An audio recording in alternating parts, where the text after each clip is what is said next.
শীতকাল মানে পিঠে পুলি খাওয়ার দিন। তার মধ্যে যদি গুড়ি ছাড়াই মাত্র 1 কাপ সুজি দিয়েই এত দারুণ স্বাদের একটি পিঠে বানিয়ে নেওয়া যায়, তাহলে তার কোনো কথাই হবে না। কোনো রকম ঝামেলা ছাড়াই শুধুমাত্র সুজি দিয়ে দারুণ স্বাদের নরম তুলতুলে এই গোকুল পিঠে আপনারা বানিয়ে নিতে পারবেন। চলুন তাহলে এখনই পিঠের রেসিপি শুরু করা যাক। নরম তুলতুলে সুজির গোকুল পিঠে বানিয়ে নেওয়ার জন্য প্রথমেই ডোটা রেডি করে নেব। তার জন্য একটি কড়াইয়ের মধ্যে দিয়ে দিলাম 1 টেবিল চামচ ঘি।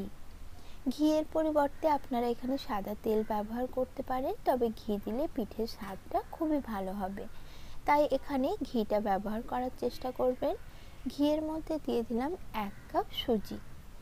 এখন লো ফ্লেমে সুজিটা 2-3 মিনিট নাড়াচাড়া করে ভালোভাবে ভেজে নেব। তার মধ্যে দিয়ে দিলাম সামান্য 1 চিমটি মতো একটু নুন। গ্যাসের ফ্লেম হাইতে রেখে খুব বেশি সময় ধরে বা লালচে করে সুজিটা ভাজার কোনো প্রয়োজন নেই। লো ফ্লেমে জাস্ট 2-3 মিনিট ভেজে নিলেই দেখবেন সুজিটা এইভাবে একদম ঝরঝরে হয়ে যাবে। এই পর্যায়ে আমি এখানে দিয়ে দিচ্ছি দুধ। দুধের পরিবর্তে আপনারা জলও ব্যবহার করতে পারেন, তবে সুজির এই ডোটা যদি দুধ দিয়ে তৈরি করা হয় তাহলে পিঠেটা খেতে বেশি টেস্টি হবে। তবে দুধের পরিমাণটা এখানে ডবল নিতে হবে। ঠিক যতটা সুজি দিয়ে আপনারা পিঠে তৈরি করবেন তার ডবল দুধ বা জল এখানে ব্যবহার করতে হবে। এবার গ্যাসের ফ্লেম মিডিয়াম লোতে রেখে কন্টিনিউ নাড়াচাড়া করে সুজির একটা ডো বানিয়ে নিতে হবে।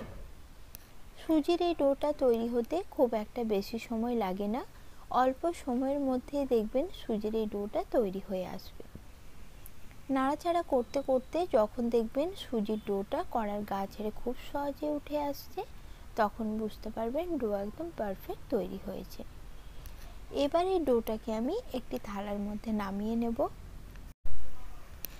এই অবস্থায় ডোটা খুবই গরম রয়েছে, তাই হাত দিয়ে মেখে নেওয়ার জন্য ডোটা জাস্ট একটু ঠান্ডা হতে দেব। সেই ফাঁকে আমি পিঠের পুরটা তৈরি করে নেব। তার জন্য আমি এখানে একটি মিডিয়াম সাইজের নারকেল ভেঙে নারকেলটাকে ভালো করে কুড়িয়ে নিয়েছি। এখন এই নারকেলের মধ্যে আমি দিয়ে দিলাম 4 চামচ মতো চিনির গুঁড়ো। চিনিটা আমি মিক্সিতে গুঁড়ো করে এখানে ব্যবহার করছি। চাইলে আপনারা গোটা চিনি ব্যবহার করতে পারেন, তবে গোটা চিনি দিলে পুরটা খাওয়ার সময় কিন্তু চিনিটা মুখে লাগতে পারে, সেই কারণে গুঁড়ো চিনি দিলে খেতে বেশি ভালো লাগবে।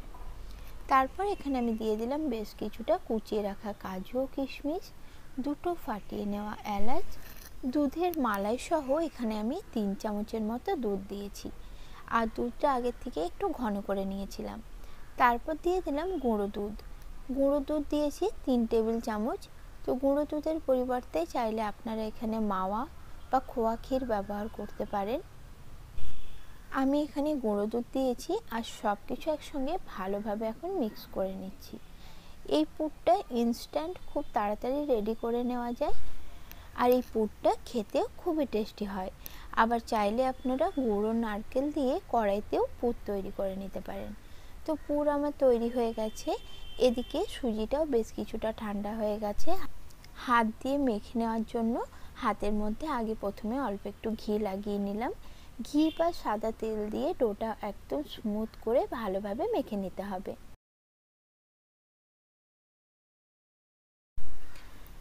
ডোটা আমি একদম স্মুথ করে মেখে নিয়েছি, দেখুন এরকমই একটা সফট ডো বানিয়ে নিতে হবে। এবারে ডোটার থেকে আমি ছোট ছোট লেচি তৈরি করে নেব। পিঠে বানানোর জন্য ঠিক এই সাইজের করে আমি লেচিগুলো প্রথমে তৈরি করে নিচ্ছি। তারপর প্রতিটা লেচিকে হাত দিয়ে ভালোভাবে গোল করে সমান করে নিতে হবে।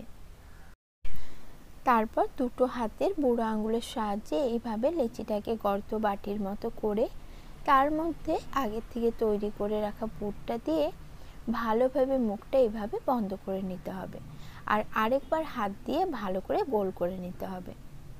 দেখুন, তারপর আবারও এইভাবে বুড়ো আঙুলের সাহায্যে লেচিটার 4 সাইডটা একটু চ্যাপ্টা করে নেব, আর আঙুলের সাহায্যে এইভাবে চেপে চেপে ডিজাইনটা তৈরি করে নেব। দেখুন পিঠের এই ডিজাইনটা তৈরি করা কত সহজ আর দেখতে কত সুন্দর লাগছে। এইভাবে আরও একটি পিঠে আমি বানিয়ে নিচ্ছি। যদি মনে হয় সুজির এই ডোটা হাতের মধ্যে লেগে আসছে, তাহলে হাতে এইভাবে একটু শুকনো ময়দা নিয়ে তারপরে এইভাবে ডিজাইন করে নিতে হবে। তাহলে দেখবেন ডোটা আর হাতের মধ্যে লেগে বা চিটে আসছে না। সব কটা পিঠে প্রথমে এইভাবে বানিয়ে নিয়েছি। তারপর কড়াইতে আগে থেকে খুব ভালো করে তেল গরম করে নিয়েছি। এখন এই গরম করা তেলের মধ্যে আমি 4টে পিঠে দিয়ে দিলাম। গ্যাসের ফ্লেমটা মিডিয়ামে করে দেব, কারণ সুজির পিঠে তেলে দেওয়ার পর যদি গ্যাসের ফ্লেম লোতে রাখা হয় তাহলে কিন্তু পিঠে একদম ভেঙে যাবে। তাই গ্যাসের ফ্লেম মিডিয়ামে বা মিডিয়াম হাইতে রেখে কন্টিনিউ নাড়াচাড়া করে পিঠেগুলো লালচে করে ভেজে নিতে হবে। এতে করে পিঠে যেমন সুন্দর ভাজা হবে তেমন পিঠের মধ্যে সুন্দর একটা কালার আসবে আর খেতেও পিঠেটা ভীষণ ভালো লাগবে। তো দেখুন কন্টিনিউ নাড়াচাড়া করে পিঠেগুলো আমি বেশ লালচে করে ভেজে নিয়েছি। এখন এই পিঠেগুলো আমি তেল ঝরিয়ে তুলে নিচ্ছি। আর এইভাবেই সব কটা পিঠে ভেজে আমি প্রথমে রেডি করে নিয়েছি। এবার পিঠের মালাইটা বানিয়ে নেব। আর মালাই বানানোর জন্য আমি এখানে নিয়েছি 500 ml লিকুইড দুধ। তো দুধটাকে আমি আগেই ফুটিয়ে একটু ঘন করে রেখেছিলাম। এখন দুধটা আমি জাস্ট আরেকবার ভালো করে ফুটিয়ে নিচ্ছি। দুধ ফুটে উঠলে গ্যাসের ফ্লেম একদম লোতে করে দিয়ে হাফ কাপ মতো খেজুর গুড় আমি এখানে অ্যাড করে দিলাম। তো আমি এখানে পাটালি খেজুর গুড়টা দিয়েছি। এবার গ্যাসের ফ্লেম লোতে রেখে এইভাবে নাড়াচাড়া করে গুড়টা গলে আসা পর্যন্ত অপেক্ষা করব। যখন দেখবেন গুড়টা ভালো মতো গলে গেছে তখন এই মালাইয়ের মিশ্রণটা আরেকবার ভালো করে ফুটিয়ে নিতে হবে। মিশ্রণ ভালো মতো ফুটে গেলে বা মালাইটা ভালো মতো ফুটিয়ে নেওয়ার পর গ্যাসের ফ্লেমটা কমিয়ে রেখে যে পিঠেগুলো ভেজে রেখেছিলাম সেগুলো এখানে দিয়ে দিলাম।